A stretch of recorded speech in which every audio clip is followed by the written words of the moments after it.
दोस्तों, यह एक किडनैपर होती है और यह पानी वाले बोतल में नशे की दवाई मिलाती है और यह एक लड़की को किडनैप करने को सोचती है और अपने पर्स को रोड पर फेंक देती है। तभी यह लड़की पर्स को उठाती है और कहती है, आंटी ये लीजिए आपका पर्स गिरा हुआ है।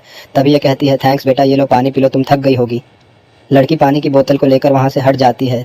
लेकिन क्या इस लड़की को यह किडनैपर किडनैप कर पाएगी? उसे देखने से पहले दोस्तों, मुझे देखकर नाराज़ मत होना। अगर तुम इस वीडियो को लाइक करके और चैनल को सब्सक्राइब करते हो तो तुम्हें अगले आने वाले 2 या 1 घंटे में एक नई खुशखबरी मिलेगी। अगर तुम्हें यकीन नहीं होता तो खुद से बटन दबाकर देख लो। लड़की इस पानी को पीने ही वाली थी, तभी ये अंकल पानी के बोतल को उठाकर फेंक देते हैं, क्योंकि उस किडनैपर के सभी चाल को अंकल ने देख लिया था और सभी बात इस लड़की को बता देते हैं।